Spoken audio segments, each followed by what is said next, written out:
It is wonderful to see all of you. Give Duncan a big round of applause for the great introduction.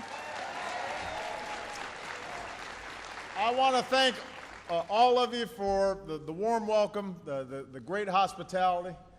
And I tell you what, I'm going to return the favor by hosting your Super Bowl champion Baltimore Ravens at the White House this summer.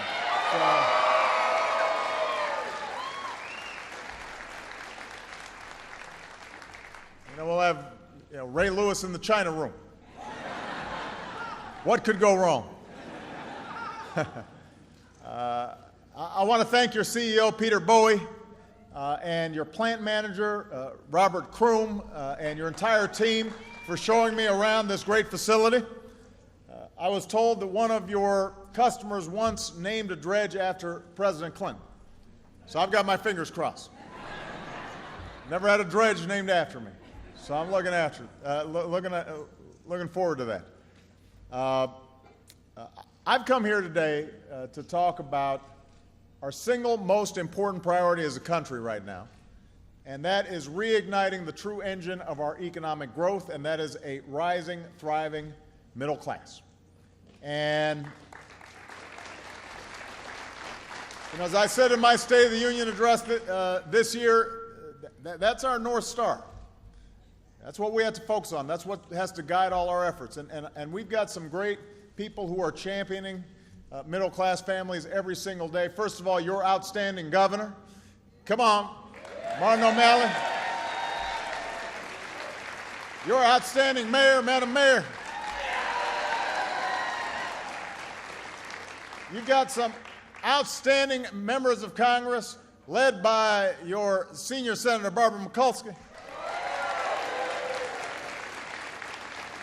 And your own leader in the House of Representatives, he is doing a great job every single day, and he loves this state. Steny Hoyer.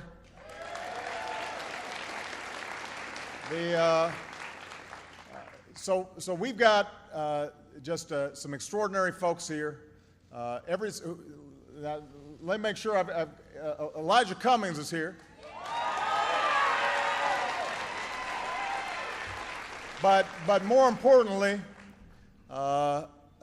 Elijah's mom is here.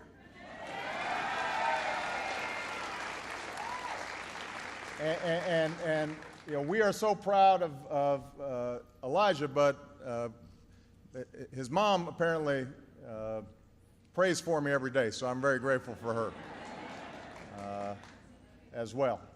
And all of your members of Congress, every single day are working, fighting on your behalf in terms of making sure that we're growing an economy that creates outstanding middle-class jobs. That's the challenge that we should be rallying around every single day. And I know it can seem frustrating sometimes when it seems like Washington's priorities aren't the same as your priorities. I know it often seems like folks down there are more concerned with their jobs than with yours. Others may get distracted by chasing every fleeting issue that passes by, but the middle class will always be my number one focus, period. Your jobs, your families, your communities. That's why I ran for president. That's what drives me every day as I step into the Oval Office. That's what I'm going to keep fighting for over the next 4 years. And that's why I'm so proud to have these partners. John Sarbanes I saved for last because Congressman Sarbanes, he himself is doing a great job. But when I first came in, his father was one of the people who I so admired in the Senate. He had served for a long time, and I remember just a conversation that we had. He probably doesn't remember it, but when I asked him, paid him a visit, and I asked him, what's your advice? He says, just keep in mind the people who sent you. Because here in Washington, sometimes people get distracted.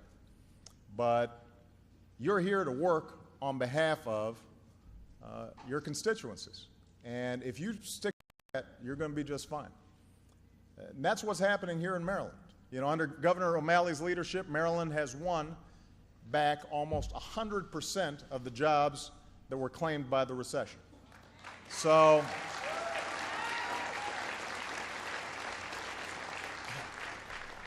you might not know it if you were just watching the news and you're exposed to all these partisan battles and brinksmanship in Washington. But the truth is there are a lot of reasons to be optimistic about where this country's headed, especially after all that we've been through over the past several years. And that's got to encourage us to roll up our sleeves and work together and take on the challenges that are still holding back the economy and holding down working families. Now, the good news is, in a little over 3 years, businesses like this one have created more than 6.5 million new jobs. And while our unemployment rate is still too high, it's the lowest it's been since 2008. That's good news. But that's not enough, because we've also got to create even more good middle-class jobs, and we've got to do it even faster.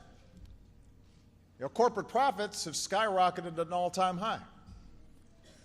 Now we've got to make sure that middle-class wages and incomes are going up too, because families all across America haven't seen their take-home pay rise for nearly a decade.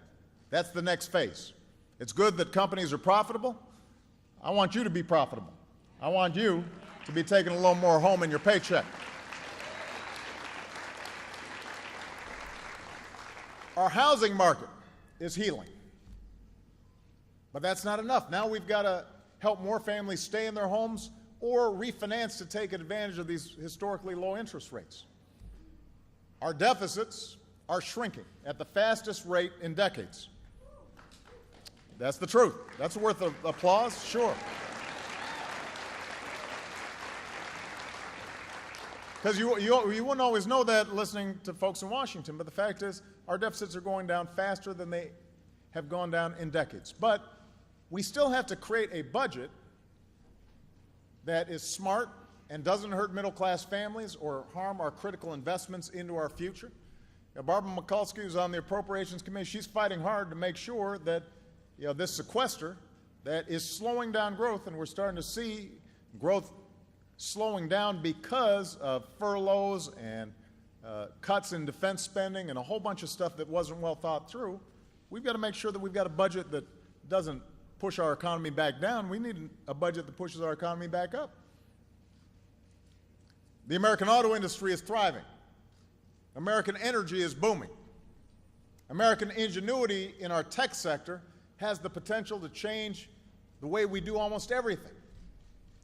And thanks to the grit and determination of the American people, we've been able to clear away the rubble of the crisis. We're now poised for progress, but our work is not done and our focus cannot drift. We've got to stay focused on our economy and putting people back to work and raising wages and bringing manufacturing back to the United States of America. That has to be what we're thinking about every single day.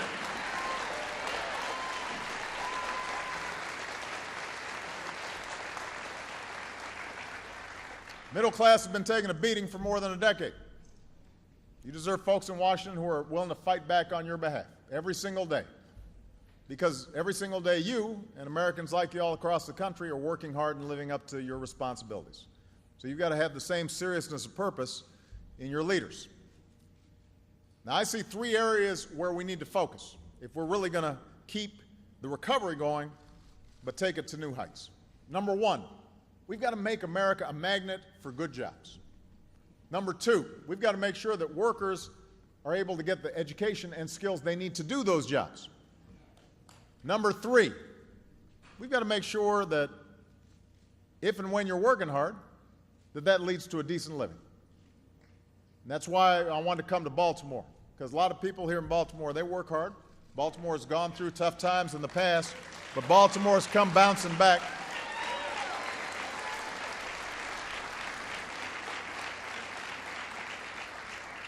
I started a few hours ago at a pre-K program at Moravia Park Elementary School.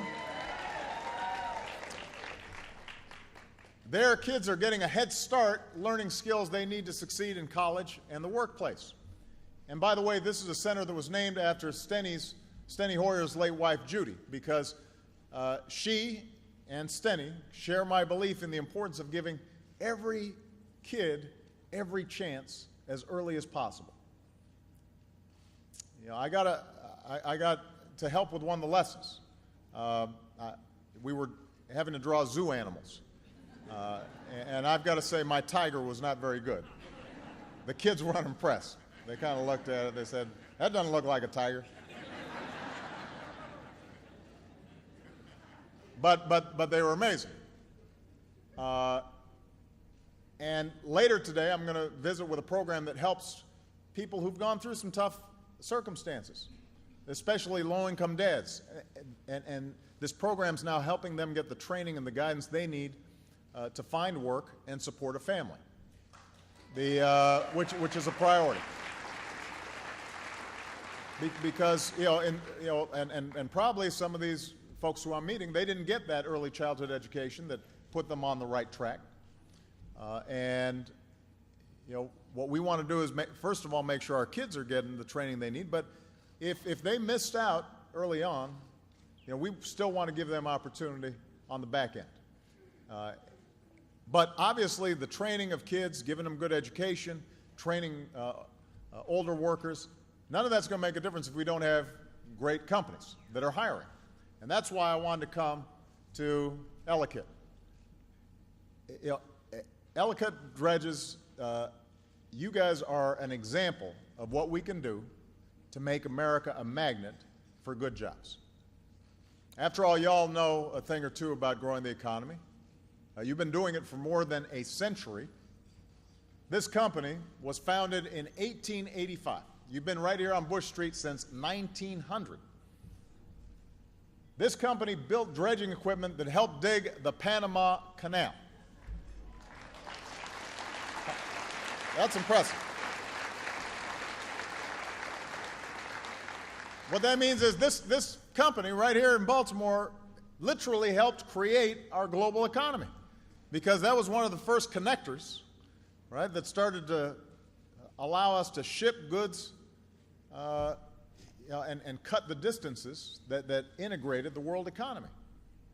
And yet, after all this time, this company still has a set of core values that's lasted for generations.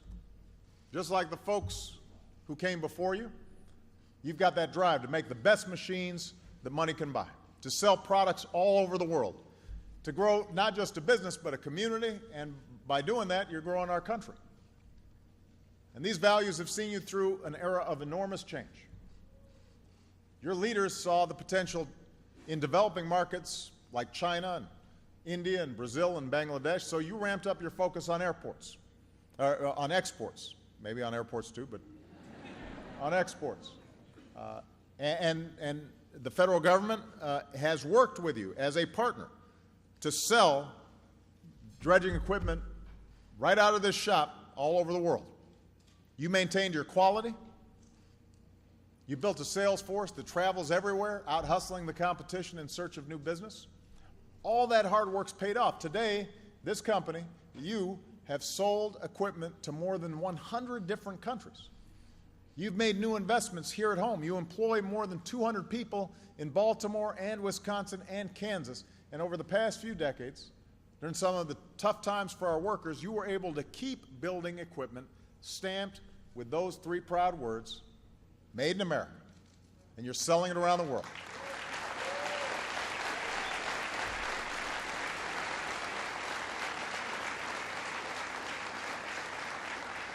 As Steny Hoyer and some of these House members like to say, that means you're making it America. Yeah, see, Steny gets excited. You're actually making stuff here in America, but it also means we're all making it here in America when you do what you're doing. And this is a great example. And the good news is more and more companies are following your example. After shedding jobs for 10 years, our manufacturers have added more than 500,000 jobs over the past 3 years. Ford is bringing jobs back from Mexico. Caterpillar is bringing jobs back from Japan.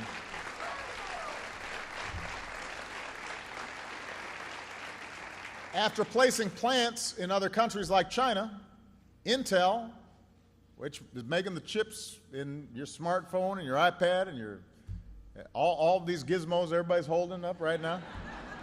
Intel's opening its most advanced plant right here at home, right here in America. Washington should be helping these kinds of success stories take root all across the country. That's why my administration's boosted our efforts to help businesses export more of their goods and services. That's why we signed trade agreements that will protect American workers but open up new markets and support tens of thousands of good-paying jobs. That's why we reauthorized the Export-Import Bank. And we are proud to have the bank's chairman right here, Fred Hochberg. He's here this afternoon. He's helping this company, as we speak, sell more goods overseas. And so today, exports are at an all-time high. We are selling more stuff around the world. We've added more than 1 million export-supported jobs since I took office.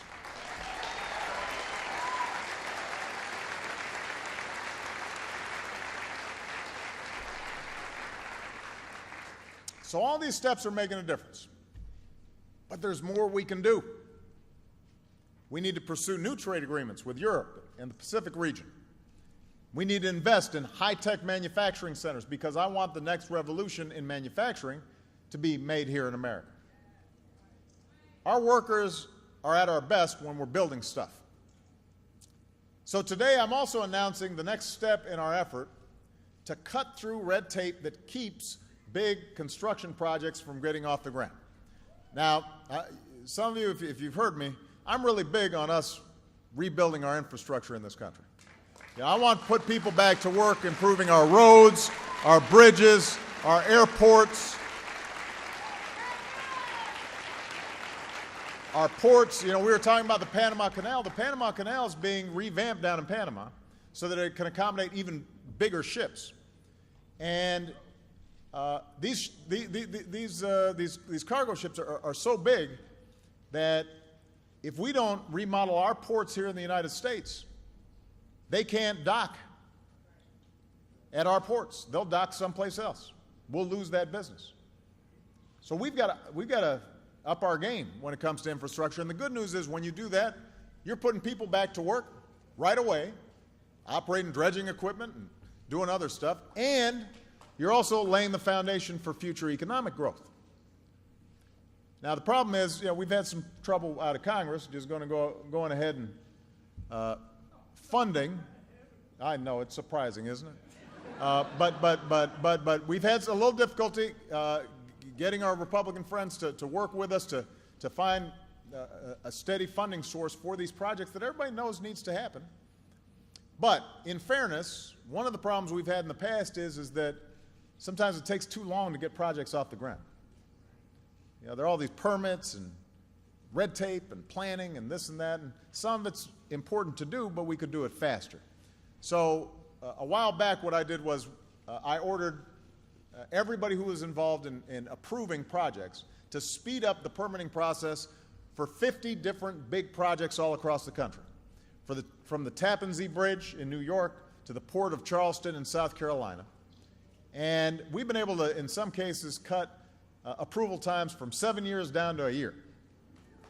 Right? So we've made progress. Today, I'm directing agencies across the government to do what it takes to cut timelines for breaking ground on major infrastructure projects in half. And what that will mean is that construction workers get back on the jobs faster. It means more money going back into local economies. And it means more demand for outstanding dredging equipment that is made right here in Baltimore.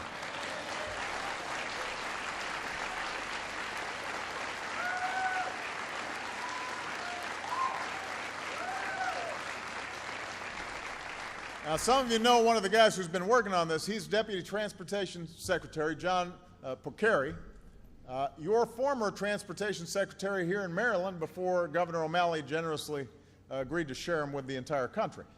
So those are some of the ways that we can create the conditions for businesses like this one to generate even more good jobs. And these are the kinds of ideas that we have to stay focused on every single day. This should be our principal focus. How are we making ourselves more competitive? How are we training our workers so that they can do the jobs that need to be done? How can we make sure that we stay on the cutting edge in terms of technology? How are we making it easier for businesses to succeed?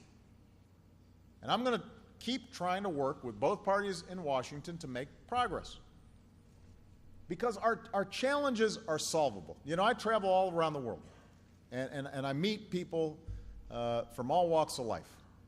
And I can tell you, there's not a country on earth that wouldn't trade places with the United States of America. That's really true. Now, they know we've got all the ingredients to succeed. We've got the answers. The only thing that's holding us back sometimes is a lack of political will. Sometimes our leadership isn't focused where we need to be focused. And that's where you come in. It's up to you and all the people across the country to tell the people in Washington, focus on getting stuff done. We may not agree on the way to do certain things, but I think we all love our country. We all want what's best for our kids and our grandkids. Wouldn't we be better off if every American could find a good job that pays the bills and lets you afford a home and maybe take a vacation, put some money away to retire? Wouldn't we all be better off if we knew that all of our kids were getting a good education from an earliest age? If we reformed our high schools for this new economy? If we're helping more young people afford to go to college? Wouldn't we be better off if every worker's wage was a wage you could live on? Nobody wants to be on welfare. Nobody wants to have to rely on a handout. They want to work. But let's make sure that work pays. Wouldn't we be better off if every American could afford quality health care and the peace of mind that comes with it? That's why we passed health care reform.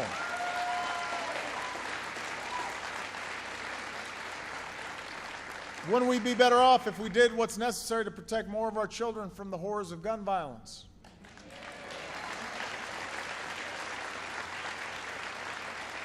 You know, there are going to be disagreements about how we get there, but let's remind ourselves that when we work together, nobody can stop us. When we do the right thing, that's what I believe. That's what I'm going to keep fighting for. That's what drives me.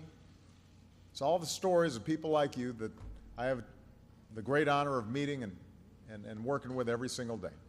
You deserve leaders with the same dedication and commitment and focus that the people who work at this company bring to their jobs every single day.